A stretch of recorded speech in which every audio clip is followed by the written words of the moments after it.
Robert Kyagulanyi asimbudde okuva e Masindi gye yasuze okwolekera ekiryandongo okukuyega abaayo ng'ono atuuse ekyatiri ku luguudo oludda ekigumba ng'abantu batandise dda okumwegattako.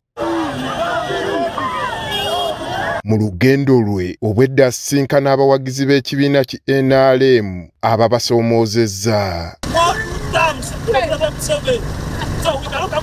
Waliwo poliisi weetuuse n'eraba ng'aba boodabooda bayitiridde obungi n'ebasalirako ku kyalo Dyanga nga mmotoka zokka ze zikkirizibwa okuyitawo. Kyagulanyi ayaniriziddwa n'essanyu eringi mu ttawuni y'e Bweyale. Wano ne poliisi ebadde bulindaala mu kitundu kino okulaba nga ebalambika ew'okuyita. Kyagulanyi oluvannyuma atuuse w'abadde alina okukuba olukuŋŋaana lw'olusoose mu kitundu kino. Eno ayaniriziddwa omumyuka we mu bitundu by'omu bukiikakkono Dr. Rina Zedriga.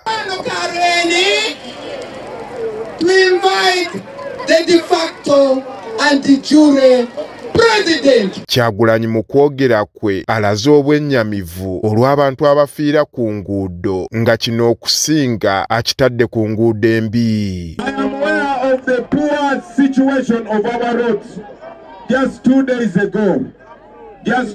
ago, there was a terrible accident. Abeena abawadde gaabuwa obutanenya muntu yenna singa balemererwa okukola kye balina okukola mu myaka gyabwe emito okutereeza eggwanga lyabwe. Those young people are us. We have a chance to put right what our parents did not put right. Era abasabye okuba obumu okusobola okuggusa ekigendererwa kyabwe eky'okukyusa embeera mwe bawangaalira. I want this generation to take over. This is a war between the young and the old. Kyagulanyi oluvannyuma wano ayolekedde ebitundu by'e Apache mu bukiikakkono ku lukuŋŋaana olwokubiri. Ono n'abawagizi be bakozesezza omwalo gw'e Masindi. Ku mwalo guno baluddewo akaseera akawerako nga balinda ekidyeri ekyasigala ekimu kyokka oluvannyuma lw'ekirala okufa. Kyaddaaki ekidyeri kituuse era ne batandika okwepangako nga Kyagulanyi yasooseeko n'abamu ku bantu be abamutambulira ku lusegere. Abantu ababadde bakuŋŋaanidde wano babadde ku ndabye ku ki nga bamulabyeko. Nnyo bayirawo oyo omusajja mbadde nyayanira kumulabako jasse. Mwagala nnyo bwagazi. Mukuteeko mu ngalo. Owulidde otya? Mpulidde bulungi. Olw'okubanga ekidyeri kino kyetikka emmotoka 8 zokka kibadde kirina okusomba emirundi egiwerako okuboolekeza mu disitulikiti y'e Apache okukolayo olukuŋŋaana olwokubiri. Abawagizi abamu balabye ekidyeri kibalwisa ne bapangisa obwato bubasomose. Kyagulanyi bw'asomose omwalo guno bw'atuuse mu bitundu by'e Wayitumba anywegedde ettaka. Mu kweyongerayo atuukidde wa pulezidenti w'ekibiina ki UPC Jim Akena nga naye abadde yamulindiridde dda. Jim Akena ye mutabani w'omugenzi Milton Obote eyaliko omukulembeze w'eggwanga lino emirundi ebiri.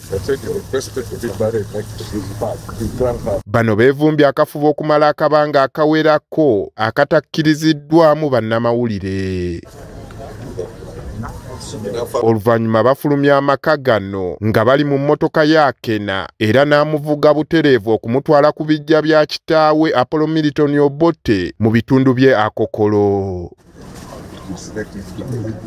Kyagulanyi bw'atyo aganzisa ebbendera y'eggwanga ku ntaana y'Obote n'okuteekako ekimuli.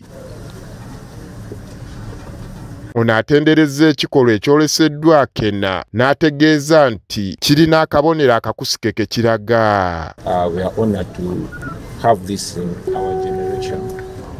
Hope it's going to communicate to our generation. The youth are going to bond together, have that brotherhood, enjoy it, and make our lives fulfillment of the dreams of our family. Ye Jimmy Akena asiimye Kyagulanyi n'amutegeeza nga bw'asuba okulwanirira enkyukakyuka mu ggwanga era n'amusaba bw'afuna omukisa ogumutuusiza eddoboozi lye amukiikirire. I am fighting to be back in the race. If you have anywhere you can also put a word in for me, please. Absolutely. I have not given up. I have matters to raise. We need to put issues which will help all of the Ugandans. So we should have that openness and see how that's together. Kyagulanyi oluvannyuma yeeyongeddeyo mu Apache era nga nayo ayaniriziddwa nga muzira. Abantu b'eno be twogedde nabo batubuulidde ku Kyagulanyi okusisinkana Akena n'okugenda ku malaalo g'Obote. That shows a form of unity. Kyagulanyi agamba ekifaananyi kino ekyasigibwa ku bantu b'eno naddala mu lutalo olwaleeta gavumenti ya NRM mu buyinza abaakikulemberamu baalina ekigendererwa kyakusiga bukyayi. Tafire went on the microphone and said that during the war, the NRA soldiers would put on UPC t-shirts. Onagamba bino babyerabire bamanye nti bali omuntu omu. So today when I was driving from Akokoro, I was thinking about all these years, all the lies. Abasabye beenyigire mu kukyusa obukulembeze bw'eggwanga lino. For 40 years they have only robbed us. For 40 years they've only made us poor. For 40 years they have reduced us to slaves on our own land. Olunaku olw'enkya Kyagulanyi waakubeera mu bitundu by'Ekwania ne Kole. Andrew Kagwa, Agafeeyo, Apache.